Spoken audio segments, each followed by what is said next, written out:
Perspectiva, um programa do Observatório do Terceiro Setor, sempre explorando os horizontes da realidade brasileira. Olá, bom dia. Eu sou Joel Scala e começa agora Perspectiva, um programa do Observatório do Terceiro Setor. No programa de hoje, vamos falar sobre desemprego e economia circular. Segundo o IBGE, o país fechou 2021 com uma taxa de desemprego de 11,6%. São mais de 12 milhões de desempregados no país. Diante da crise econômica, política e social, como a economia circular pode mudar esse cenário? Vamos conversar sobre o assunto com a professora Tereza Cristina Carvalho. Ela é professora associada da Escola Politécnica da Universidade de São Paulo. Ela é pesquisadora nas áreas de tecnologias digitais, inovação sustentável, economia circular, resíduos de equipamentos eletrônicos e internet do futuro. A Adriana Marcolino, socióloga no Departamento Intersindical de Estatísticas e Estudos Socioeconômicos, o IDESE, e consultora em temas relacionados ao mundo do trabalho. A co-apresentação do programa é de Frank Valverde, que também dará os destaques do site do Observatório do Terceiro Setor. E você vai conferir as notícias do mundo com a repórter Leda Letra, direto de Nova York. Bom dia, Franklin. Bom dia, Joel. Bom dia, Tereza Cristina. Bom dia, Adriana. E bom dia a você que está em sintonia com Perspectiva, aqui na Rádio Brasil Atual. Infelizmente, Franklin, a guerra continua sendo uma notícia. É verdade, é verdade. Essa é uma das piores notícias que para nós jornalistas existe, né? Nós falamos de guerra, né? E a gente vê que essa guerra que está acontecendo hoje aí entre a Rússia e a Ucrânia, né? A Rússia já perdeu, ela diz que está ganhando a guerra nas armas, digamos assim, né? Mas na narrativa ela já perdeu essa guerra, né? A narrativa da, francamente, vitória à Ucrânia. E o que é curioso nessa situação toda, Joel, que se nós formos olhar hoje no mundo, nós temos 28 guerras ou conflitos, se alguns preferem, que digamos que não é uma coisa tão conflagrada como na Rússia e Ucrânia, mas 28 guerras e não sai em lugar nenhum, né? Às vezes sai uma notinha aqui, outra ali, né? Tudo focado só Ucrânia e Rússia, né, Joel? Mas outra notícia, infelizmente, há 4 anos, a vereadora carioca Marielle Franco foi morta. Até hoje, não sabemos quem são os culpados. É verdade. A Marielle Franco, uma grande liderança, posso dizer, do Brasil, não só lá do Rio de Janeiro, não. Ela combatia veementemente as milícias e ela foi assassinada juntamente com o seu motorista, o Anderson Gomes, né, há 4 anos atrás, e até hoje fica a pergunta no ar. Tem dois sujeitos lá que estão presos, lá dizem que são inocentes, enfim, mas fica a pergunta, quem mandou matar Marielle Franco? É incrível, né, que 4 anos, né, filmando isso e aquilo, enfim, uma série de dados que se tem para poder levantar e chegar aos culpados, ainda não se tem a resposta. Fica aquela dúvida, quem será que mandou matar? Onde será que essa bomba vai estourar? No colo de quem será que essa bomba vai estourar? Talvez aí esteja a resposta de que 4 anos ainda não sabemos quem mandou matar Marielle Franco. No meio, Frank, com certeza vai demorar essa apuração. Deixa eu cumprimentar as nossas convidadas. Bom dia, professora Tereza, seja bem-vinda ao programa. Bom dia, é um prazer estar com vocês para falar desse assunto tão fantástico. Bom dia, Adriana, seja muito bem-vinda ao programa. Bom dia, Joel, bom dia, Franklin, bom dia, Tereza, um prazer poder estar aqui com vocês para conversar sobre esses temas tão relevantes. Prazer é nosso, viu, Adriana? Seja muito bem-vinda aqui. Segundo o IBGE, hoje são mais de 12 milhões de brasileiros desempregados. De acordo com o IPEA, o Instituto de Pesquisa Econômica, o desemprego na pandemia foi maior entre os jovens, os negros e as mulheres. A gente pode começar, professora Tereza, perguntando, nesse cenário difícil de pandemia e na pós-pandemia, ele deve piorar? Como a economia circular pode contribuir para melhorar essa situação no número de desempregados no país? Então, bom dia. Esse assunto é um assunto que eu tenho trabalhado, da questão da economia circular e a criação de emprego. Então, assim que começou a Covid, eu organizei um workshop sobre esse assunto. porque o que eu tenho visto são pequenos empreendedores, pequenas startups, que começam a colocar em prática os conceitos de economia circular para gerar negócio, né? Existe um ex-aluno do programa Paideia, que vocês conhecem, que é o programa de jovens de baixa renda, que ele resolveu abrir um negócio de criação de objetos de decoração usando resíduos que eram descartados, né? E hoje ele está com uma empresa que já tem 2 funcionários. E os objetos de arte, como são objetos vindos de resíduos, eles têm o caráter de serem únicos. E isso tem um grande apelo do ponto de vista de mercado, né? Você vai criar, por exemplo, ele criou um abajur usando uma roda de bicicleta. Vou dar um exemplo. Então, esse abajur, eu achei que ficou lindo, né? Óbvio que depende do tipo de decoração que você gosta, mas ficou muito diferente e é único, né? Porque a não ser que você faça exatamente a mesma coisa. Então, eu acho que a economia circular dá essa possibilidade. Existe um outro projeto que eu gosto sempre de mencionar, não sei se vocês já ouviram falar, uma empresa que se chama Insecto, né? Que era uma empresa que começou a fazer sapato a partir de tecidos de um brechó. E daí, a partir daí, como os tecidos do brechó eram limitados, os sapatos também eram únicos, né? E eu lembro que eu fui comprar um sapato, achei um absurdo o preço, era de 300 a 400 reais. E hoje é uma empresa que ela foi revendida e que está muito bem no mercado. Então, eu acho que a economia circular traz inúmeras oportunidades para quem quer abrir o seu negócio de uma maneira diferenciada até. Além de não causar impacto no meio ambiente, né? O reaproveitamento da matéria-prima é fundamental, né? Adriana, eu vejo esses números absurdos, né, do desemprego no país, e eu quero fazer um pouco uma pró-memória com você. Isso começou já naquela reforma trabalhista, né, do início do governo Bolsonaro, e que causou um impacto, né, no emprego do país, né? Criou-se subempregos e a maioria perdeu seu espaço no mercado de trabalho. É isso mesmo? Ela foi o início de tudo isso? Joel, acho que são duas questões fundamentais que impactaram negativamente o mercado de trabalho, né? A gente teve uma crise econômica que destruiu empregos, né? E depois dessa crise econômica, a gente teve aí alguns anos de baixo crescimento. Então, a economia não conseguiu reagir e poder reabsorver os trabalhadores que perderam seu emprego com aquela crise em 2015, 2016, né? Somado a esse cenário de crise forte no mercado de trabalho e de uma economia aí que não conseguiu se recuperar, né? A gente, então, foi novamente atacado, aí, vamos dizer assim, pela reforma trabalhista, né? A reforma trabalhista veio com o discurso de que geraria 6 milhões de empregos, que modernizaria as relações de trabalho. E gerou mais desemprego. A informalidade, e aconteceu totalmente o contrário, né? Como você bem disse, a reforma trabalhista, ela propiciou que a gente aumentasse as formas precárias no mercado de trabalho, não gerou empregos, não reduziu a informalidade, ao contrário, a gente viu aí que a informalidade tem crescido nos últimos anos, e aí a gente chega diante de um cenário de pandemia, com uma legislação fraca para proteger os trabalhadores e as trabalhadoras, e aí os números do mercado de trabalho negativos explodem, né? A gente talvez nunca tenha visto um cenário tão precário, né? E com tão difícil reversão no momento que a gente está vivendo. E criou uma distorção do que a gente entende por empreendedorismo, né? Porque as pessoas perderam o trabalho e começaram a fazer alguma coisa, né, na vida para sobreviver, para se alimentar.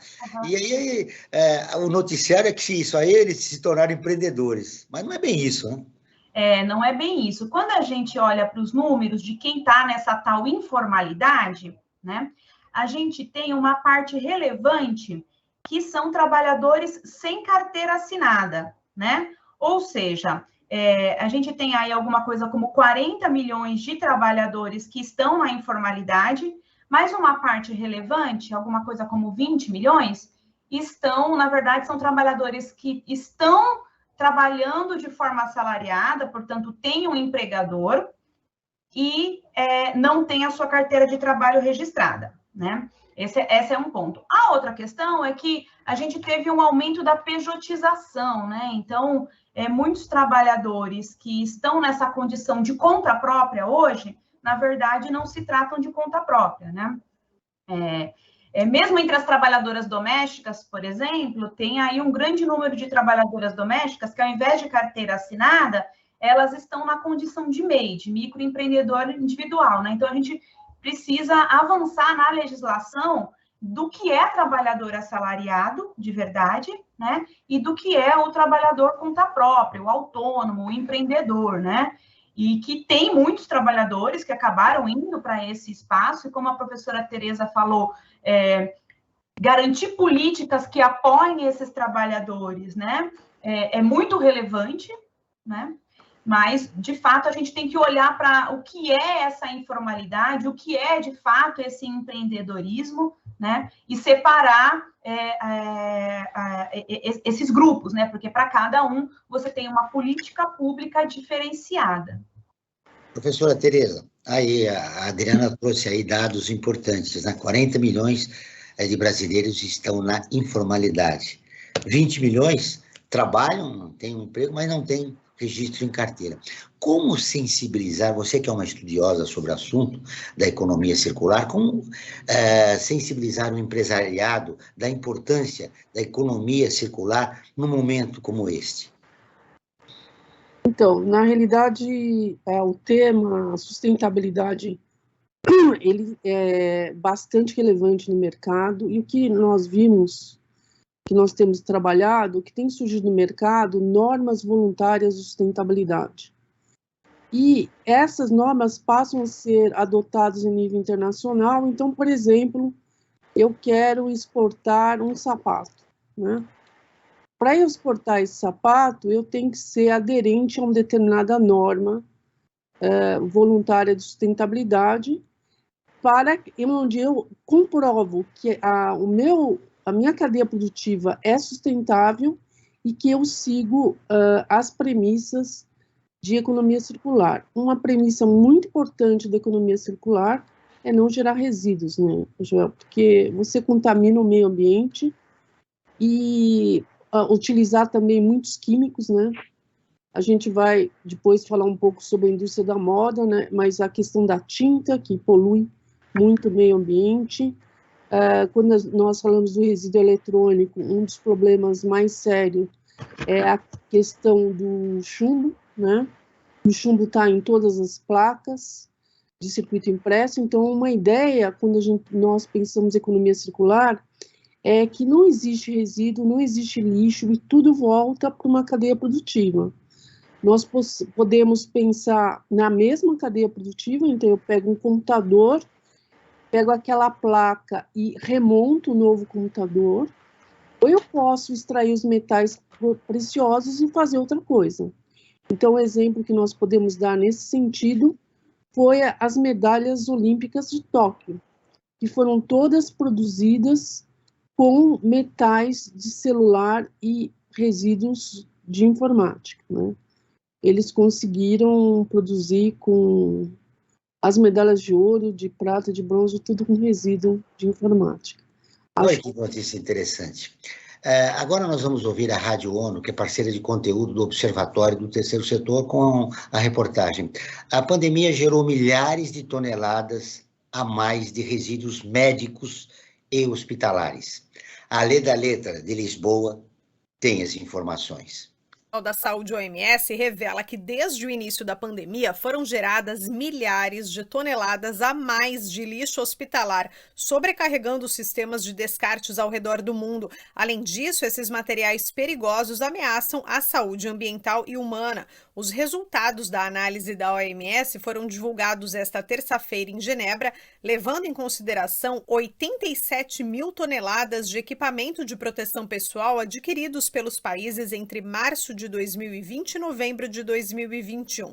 Segundo a OMS, a maior parte deste material utilizado na resposta à Covid-19 provavelmente foi parar no lixo após ser utilizado. A agência nota, no entanto, que estes números são apenas uma indicação da escala do problema, por não levar em conta, por exemplo, o total de máscaras descartadas pelo público em geral. O relatório menciona mais de 140 milhões de testes de Covid-19, que tem potencial de gerar 2.600 toneladas de lixo não infeccioso, em sua maioria plástico, e 731 mil litros de resíduos químicos, o equivalente a 1/3 de uma piscina olímpica. Segundo a OMS, 8 bilhões de doses de vacina administradas no período analisado produziram um adicional de 144 mil toneladas a mais de lixo, em forma de seringas e agulhas. A agência avalia que a prioridade dos países foi garantir equipamentos de proteção de qualidade para as equipes médicas e não foi dedicada a atenção necessária ao descarte seguro e adequado do lixo hospitalar gerado pela crise de Covid-19. Da ONU News, em Lisboa, lê da letra. Continuamos com o Perspectiva, um programa do Observatório do Terceiro Setor. Hoje falando sobre desemprego, economia e economia circular com a professora da Escola Politécnica da Universidade de São Paulo, Tereza Cristina Carvalho, e a socióloga do DIESE, Adriana Marcolino. Antes de passar para o Frank Valverde com as enquetes, o departamento de enquetes do Observatório, que é comandado pelo Frank Valverde, professora Tereza, eu queria repercutir essa matéria da ONU. O que nós vamos fazer com esse lixo? O lixo médico, ele tem que ser incinerado, não tem muita opção, né? Mas eu não sei, eu sinto essa dificuldade em casa. A gente vai acumulando máscara e eu fico meio assim, será que a gente vai descartar no lixo normal? E mesmo os remédios, hoje a gente pode ver que aqui na cidade de São Paulo, eu não sei se isso vale para o Brasil todo, já existem algumas farmácias que recebem descarte de remédios vencidos ou embalagens. Acho que isso também é muito importante a população se acordar. Não pode jogar, por exemplo, remédio na privada, né? Que você está contaminando a água e que eu não sei, eu tenho a impressão que algumas pessoas acham que a privada é um lixo infinito, né? É uma loucura. A contaminação é iminente, né? Se nós não tivermos um descarte, né, adequado para todo esse material. Mas só fazendo uma outra pró-memória, voltando um pouco no tempo, nós tivemos aqui uma contaminação de um resíduo hospitalar, o Césio 121, em Goiânia, se eu me recordo bem. E lá contaminou pessoas, né? E inclusive matou, né? O catador que pegou esse material que era de um hospital e estava no lixo, ele foi vitimado, né? Perdeu a vida, ele, a família. Isso é verdade, já. Inclusive até teve repercussão mundial, inclusive ganhou até uma música na voz do Rubem Blades, que é um cantor panamenho, que chegou até a ser candidato a presidente pelo Panamá, faz um sucesso tremendo nos Estados Unidos, no cinema, inclusive. Ele fez uma música sobre essa música, sobre esse fato terrível que aconteceu em Goiás. Isso foi repercussão mundial, né, Joel? É verdade. Para ilustrar esse caso aí que você está citando. E de lá para cá, professor, nós evoluímos nesse recolhimento adequado desse material de resíduos hospitalares? Eu acho que nós temos evoluído, porque tanto os hospitais quanto as pessoas começam a ter consciência sobre a questão do resíduo. Durante a pandemia, se pediu muito comida em casa, certo? E daí vinha tudo em N caixas de isopor, e isopor é uma coisa de difícil reciclagem, né? Então, o lixo decorrente do período Covid, eu acho que não é somente hospitalar. A questão de consumo de delivery aumentou muito o lixo. E mesmo hoje, quando você vai em restaurante, os talheres é tudo dentro de um plastiquinho ou dentro de uma embalagem de papel, é a melhor hipótese, né? E isso tudo tem gerado mais resíduos. aquelas luvas que você também coloca na hora que você vai num buffet de restaurante, né? Então, por um lado, nós aumentamos a nossa higiene. Acho que, do meu ponto de vista, eu sempre tive problema respiratório. Eu vejo que o uso de máscara, esses cuidados todos, eu me tornei mais saudável, mas nós temos contaminado, temos gerado mais lixo para ser tratado. E precisamos estudar uma maneira de colocar adequadamente esse material que está sendo descartado, né? Exatamente. Agora vamos sim com as enquetes. Perfeito, João. Antes de falar das enquetes, eu gostaria de falar de uma parceria que o Observatório fez, que é o programa Recitec. Essa parceria trata-se de um trabalho em conjunto feito do Observatório com a REURB, que é a recicladora urbana, e a ABS, a Associação Brasileira das Empresas de Software.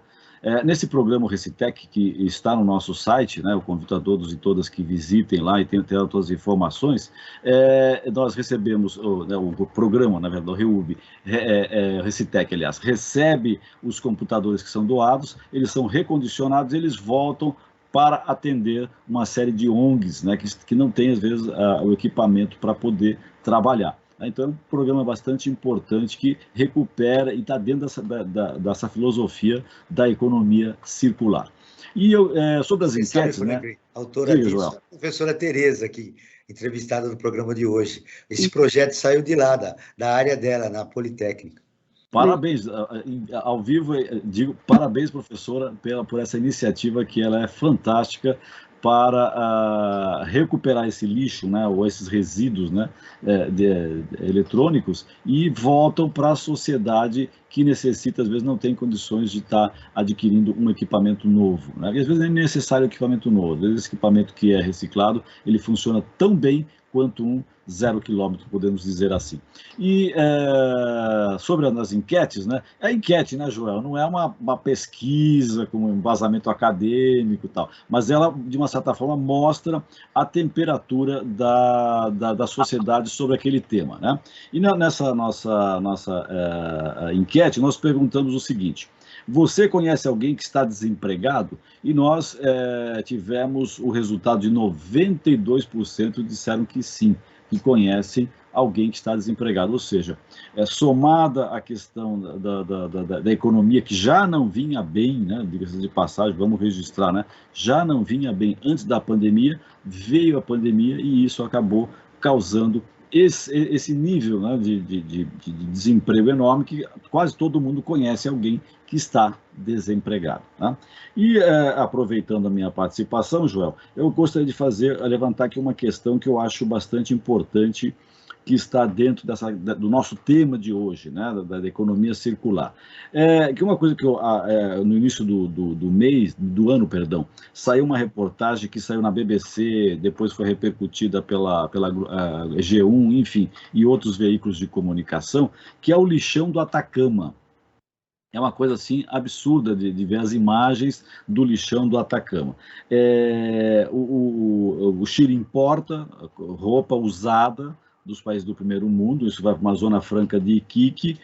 Aquilo que não é vendido, né, para a população local, ou mesmo enviado para outras cidades, né, do Chile, isso é jogado no lixão.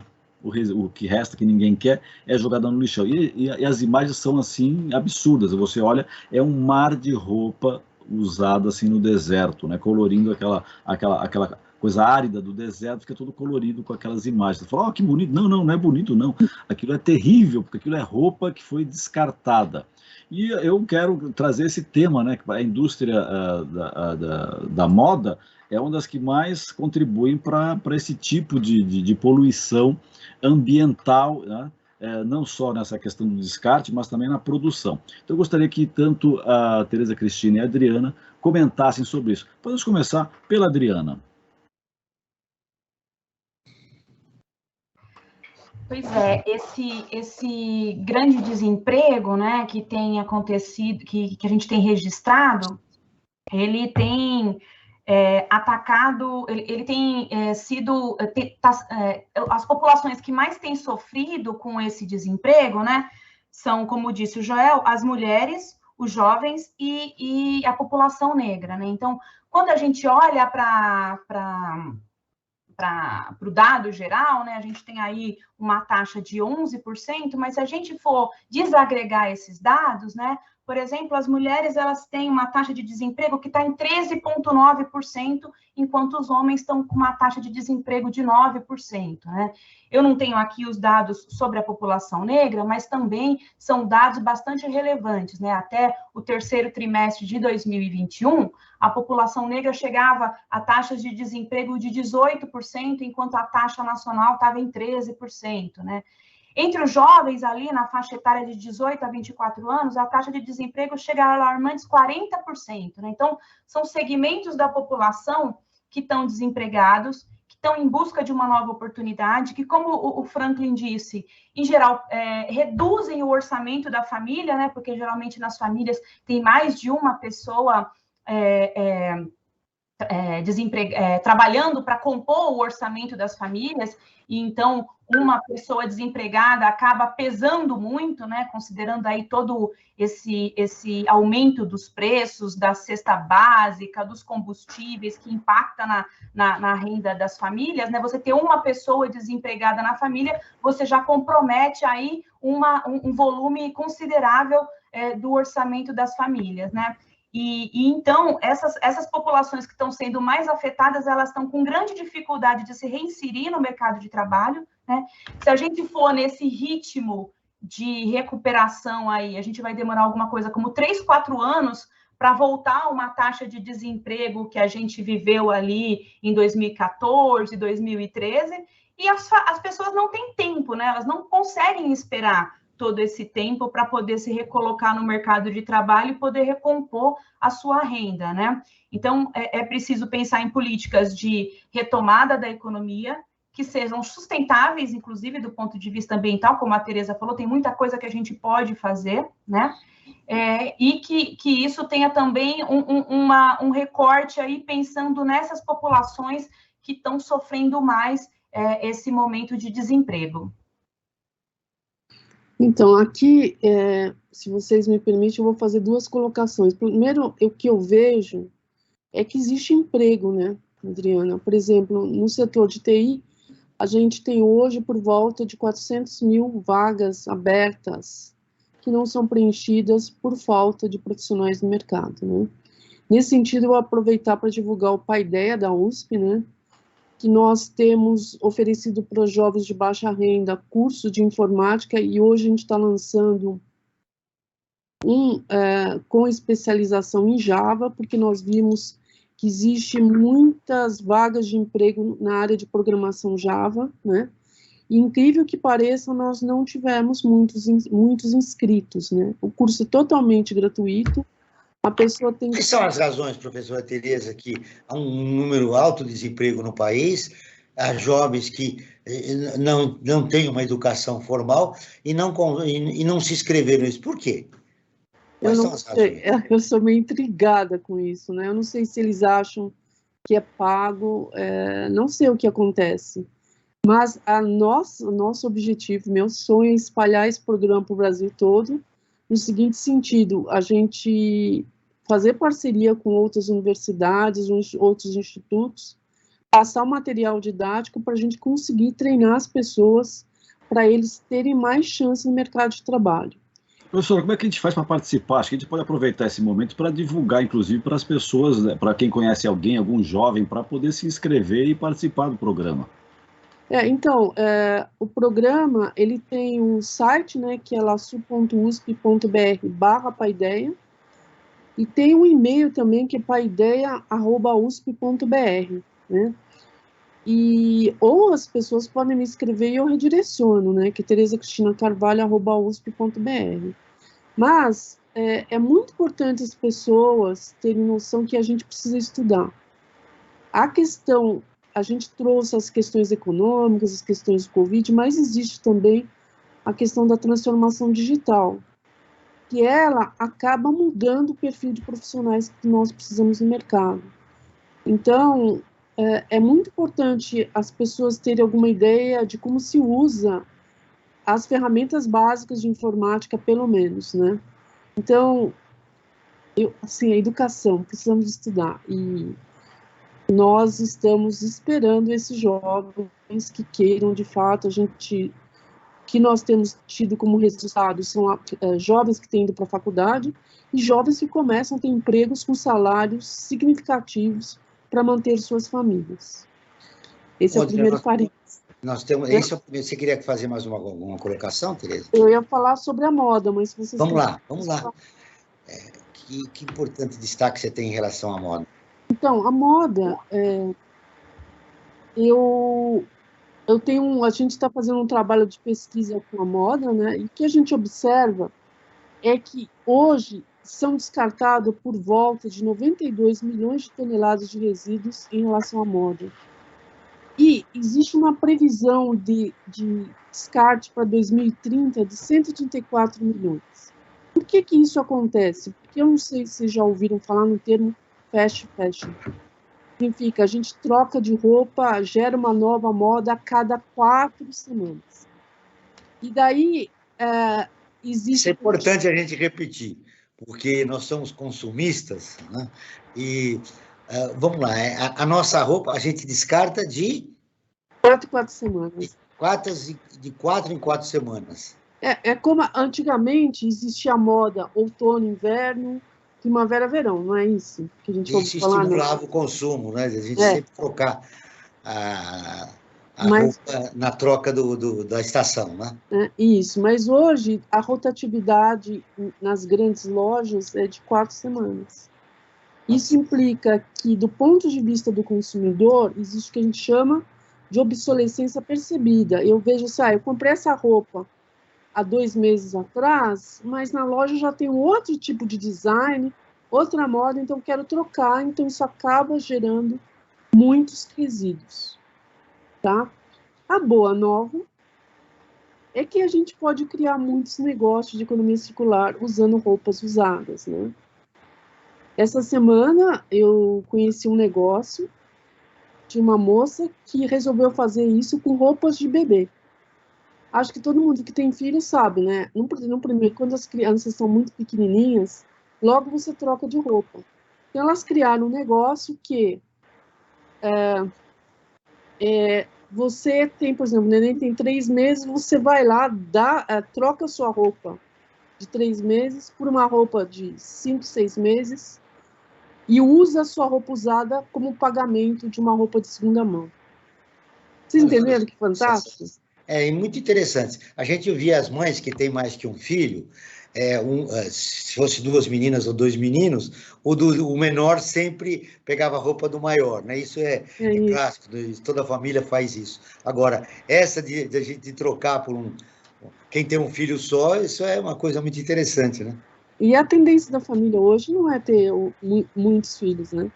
Então, o que nós percebemos que existe também outras empresas que eu tenho visto e trabalhado. Nós estamos participando de um programa, de um grupo que chama Rede Circular, né? Que é coordenado pela Carla Thalmann, que justamente a gente tem discutido essas novas soluções de fazer novas roupas a partir de roupas de brechó, né? Enfim, eu acho que isso possibilita novos negócios, novos empregos, porque o empreendedor por exemplo, essa empreendedora que resolveu trabalhar com roupas de neném, ela também emprega pessoas, né? Porque existe todo o cuidado para você fazer triagem da roupa, cuidar da roupa e colocar ela de uma forma que possa ser vendida novamente. E tornar o cidadão um consumidor consciente. Isso é muito importante, né? Agora eu quero colocar nessa conversa a Adriana. Deixa eu só fazer uma complementação aqui, não como técnica do Diese, mas como mãe, posso fazer? Rapidinho? Claro, fique à vontade.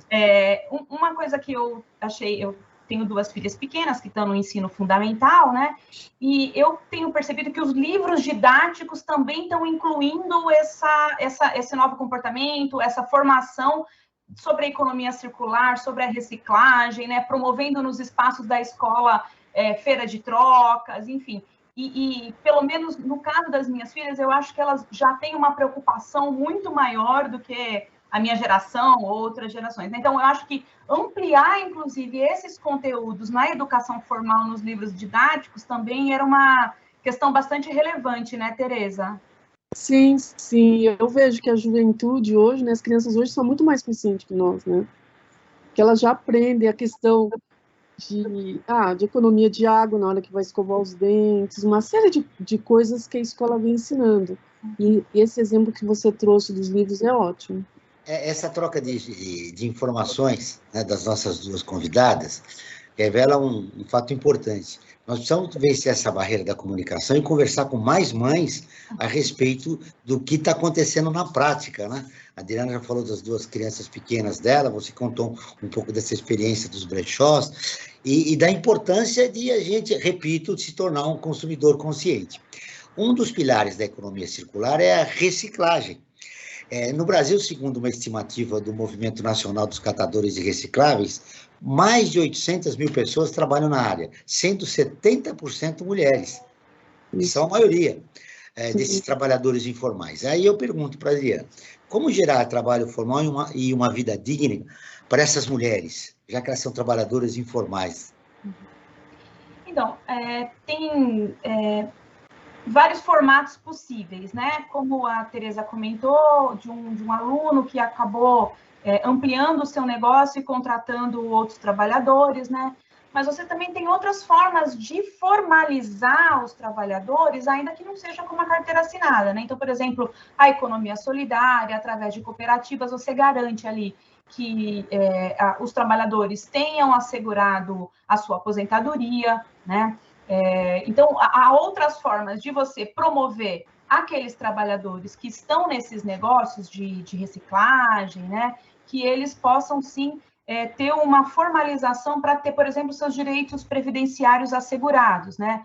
As cooperativas também, pelo menos algumas das cooperativas que eu tenho visto, eles têm uma preocupação bastante grande com a segurança e as condições de trabalho, né? Então, é possível. É claro que é muito importante a gente gerar empregos na economia de carteira assinada, mas até que a gente garanta que todas as pessoas possam ter essa condição, você não pode deixar os trabalhadores que estão ali na informalidade desassistidos, né? Então, garantir formas como o MEI, ele é um dispositivo bastante relevante, ele é bastante importante.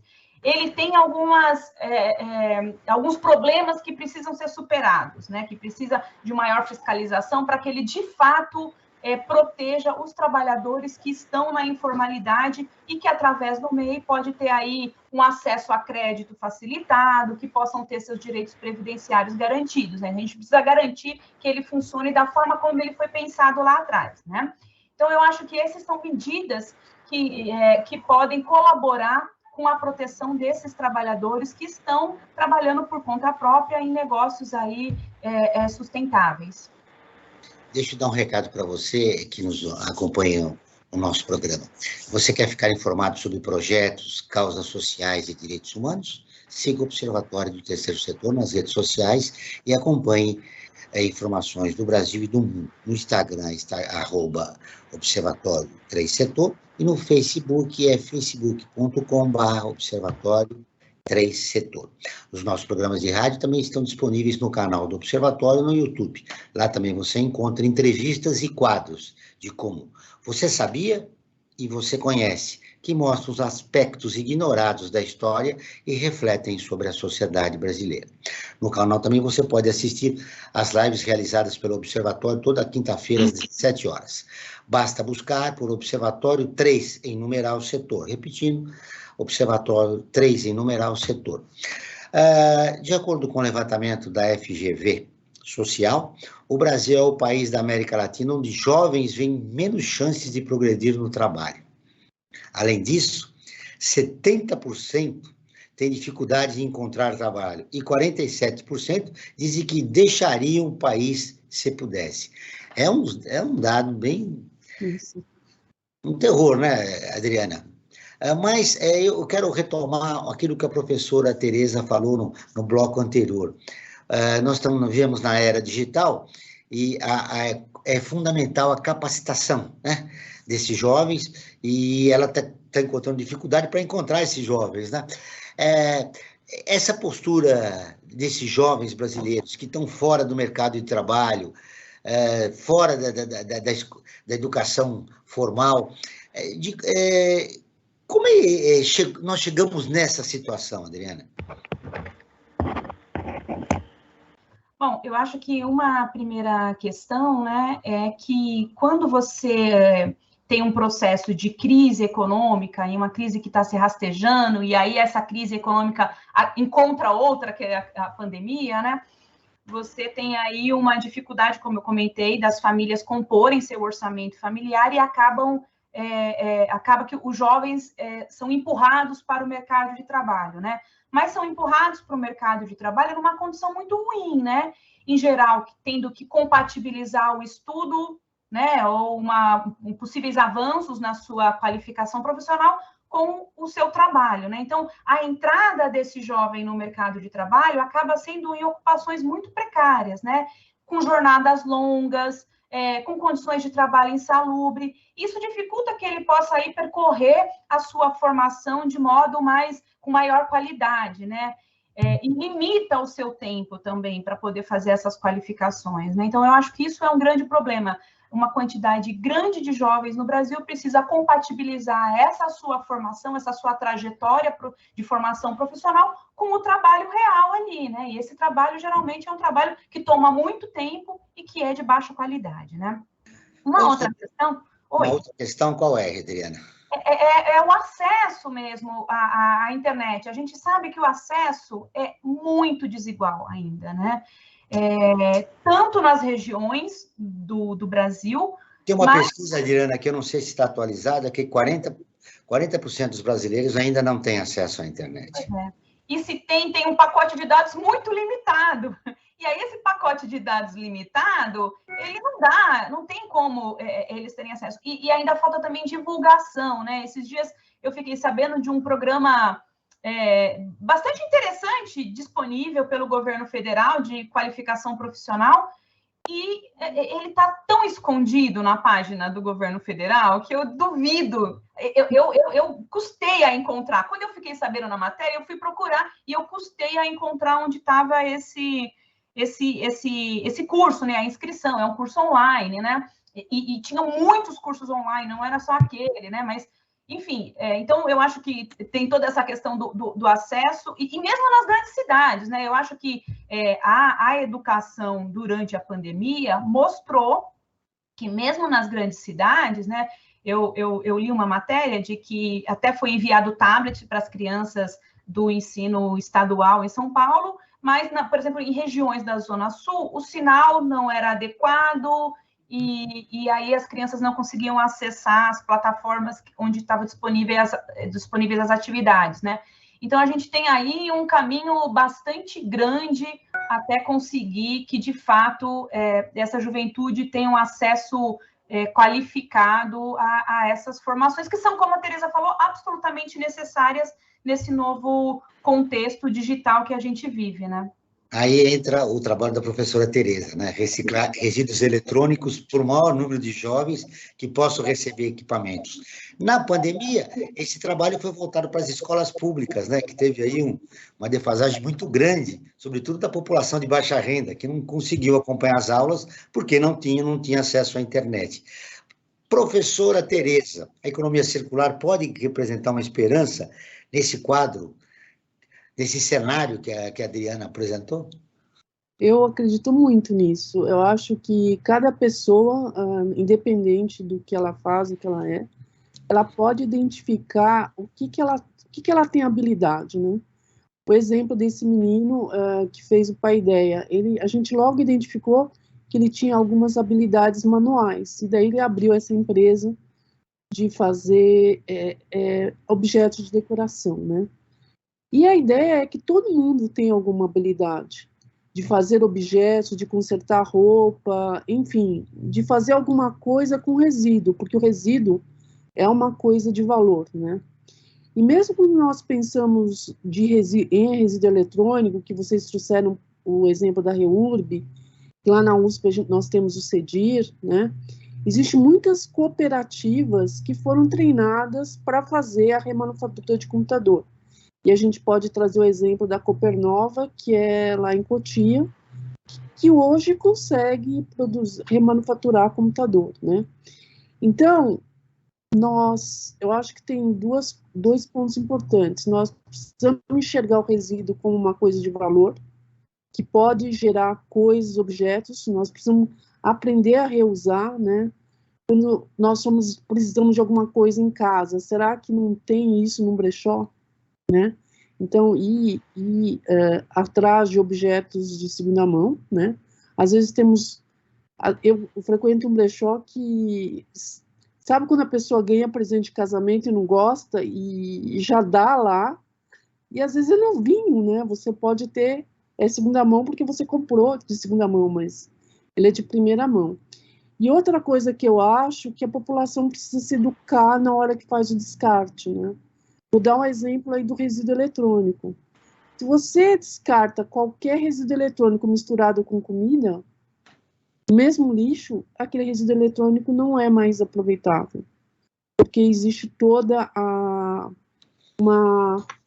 Tem que se fazer um descarte adequado, né, professora? Isso. Então, as pessoas precisam ver a importância de separar o seu lixo. Em alguns lugares tem ponto de coleta, se no seu prédio não tem, na sua casa não tem, existe ponto de coleta, e especialmente para esses resíduos que comprovadamente são reaproveitados, como é o caso do papelão, as latinhas de alumínio e o resíduo eletroeletrônico. Nossa, tem muita informação, né? Você tem muita informação. Com certeza você vai voltar aqui nos próximos programas para a gente conversar sobre isso. Eu tenho mais 10 minutos de programa, a conversa com vocês foi tão interessante que já essa hora já passou. E eu tenho que, novamente, passar a palavra ao professor Franklin Valverde, que vai dar alguns destaques do site do Observatório do Terceiro Setor, fazer perguntas, enfim. Ele tem 10 minutos para transformar o mundo. Né? O programa tem 10 minutos, eu vou ter menos. Analisando a entrevista que nossas duas convidadas, Franklin, esse é o seu desafio de hoje. Vamos lá, vou usar a grande qualidade jornalista, ser sintético. Então vamos lá. Eu convido a todos e a todas a entrarem no nosso site, né, no Observatório 3setor.org.br, o 3 em numeral, e lá vai encontrar inúmeras matérias que tratam do terceiro setor e também de questões ligadas à cidadania. E eu quero destacar algumas matérias que são bastante lidas, como, por exemplo, 7 projetos que usam a música como ferramenta de transformação. Essa é uma das matérias bastante lidas do nosso site, assim como Fazer o Bem Ativa o Cérebro, áreas ligadas ao prazer e à recompensa. Então, né, você, ao fazer o bem, você está fazendo o bem para você mesmo, não só para os outros. Mas a matéria, eu quero dar um destaque especial, até em função do momento que o mundo está vivendo hoje, é uma matéria que foi escrita pela Maria Fernanda Garcia, está no site do Observatório, que é: menino ucraniano de 11 anos comove o mundo fugindo da guerra sozinho. Um garotinho de 11 anos pegou suas coisas, pegou o passaporte e saiu da Ucrânia e foi para a Eslováquia, fugindo da guerra, né? E ele só levou uma sacolinha de plástico com algumas coisinhas, alguma roupa, né? O seu passaporte, e chegando lá, depois, né, a polícia lá da Eslováquia o recebeu, claro, né? E aí, através das redes sociais, ele conseguiu se comunicar com a mãe. A mãe ficou muito contente porque o menino se salvou da guerra, né? Ele está lá, refugiado, mas está salvo do conflito Ucrânia-Rússia, né? Então, essa é uma matéria que eu convido a todos e a todas para lerem no nosso site, né? Essa matéria e outras que podem ser encontradas no site do Observatório Terceiro Setor, elas contam com uma ferramenta importantíssima, que é no formato de áudio. Então você aciona essa ferramenta e você consegue ouvir esse conteúdo que está escrito. É uma forma também de integrar os deficientes visuais dentro do nosso site, dentro da mídia como um todo. E, Joel, quero aproveitar também, já que o meu tempo está bastante escasso, vou dar também uma outra dica do Observatório, que é o Observatório em Movimento, uma iniciativa que nós tivemos lá no início da pandemia e que continua agora nesse pós-pandemia que nós começamos a viver. Ainda devemos usar as máscaras em locais fechados e, dependendo de quem não se sente muito à vontade, inclusive nos locais abertos. E essa iniciativa do Observatório em Movimento são entrevistas que nós fizemos com especialistas que dão sugestões e dicas de como melhor viver nesse momento de pós-pandemia, tá?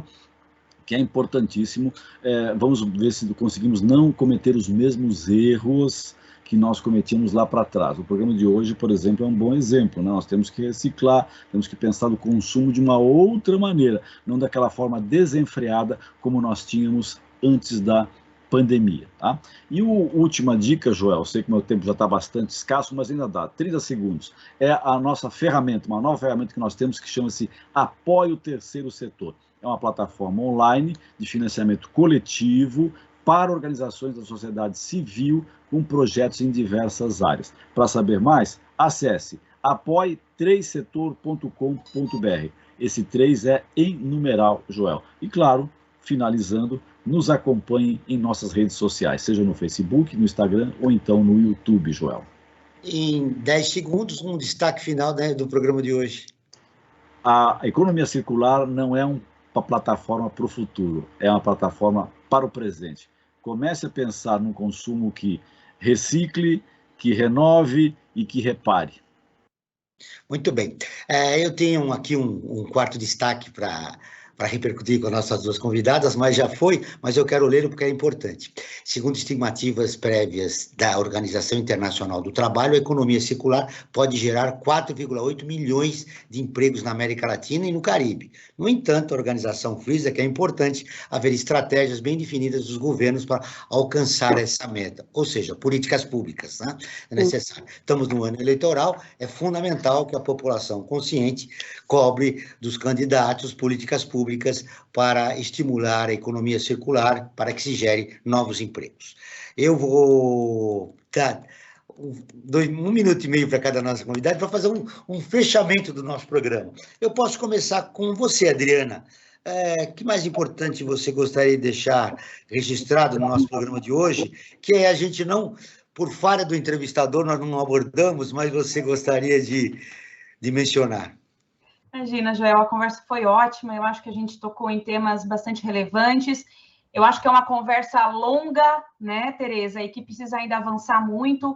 O Diese, como é uma instituição do movimento sindical, eu gostaria de destacar uma questão relacionada ao que você acabou de dizer, né, sobre estamos num ano eleitoral e é bastante importante que esse tema surja no debate, né? As centrais sindicais estão elaborando um documento e um dos pontos trata dessa questão, né, de como é que a gente dá um tratamento adequado e com o volume necessário para os resíduos, né? Mas também como é que a gente promove a manufatura, a logística reversa, para também poder tratar em grande escala todos os bens de consumo que a gente utiliza no dia a dia, né? Então, eu acho que esse é um ponto que está no debate das centrais sindicais e que está alinhado com essa necessidade que a gente destacou aqui ao longo do programa. Obrigada pela possibilidade de participar desse debate com vocês. Nós que agradecemos. Professora Tereza, suas considerações finais. Foi ótimo conversar com vocês, conversar com a Adriana.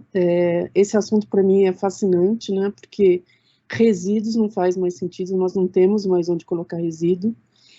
E a minha palavra final é lembrar para cada um de nós que está assistindo esse programa que cada um pode fazer a sua parte. A primeira coisa que nós podemos fazer é dar o descarte correto do nosso resíduo de dia a dia, né? E quem sabe aquele resíduo pode ajudar alguém que está precisando exatamente ter uma nova ocupação, ter um novo emprego. Para vivermos esse novo momento, é necessário uma mudança cultural e exigem que nós façamos a nossa diferença. E a mudança começa por nós, como você disse, professora Tereza. O Perspectiva está terminando, mas eu agradeço a presença da Tereza Cristina Carvalho, professora associada da Escola Politécnica da Universidade de São Paulo. A Adriana Marcolino, a socióloga no Departamento Intersindical de Estatísticas e Estudos Socioeconômicos, o DIESE. Esse programa foi produzido pela equipe do Observatório do Terceiro Setor. Na próxima quinta-feira, às 9 horas, acompanhe nosso programa Brasil DS. Na pauta do programa, Erradicação da Pobreza no Brasil. Não perca. e ficamos por aqui, sempre na luta por uma sociedade mais justa, solidária, sustentável e tolerante. Até o próximo programa. Obrigado, Joel. Você acabou de ouvir Perspectiva, um programa do Observatório do Terceiro Setor.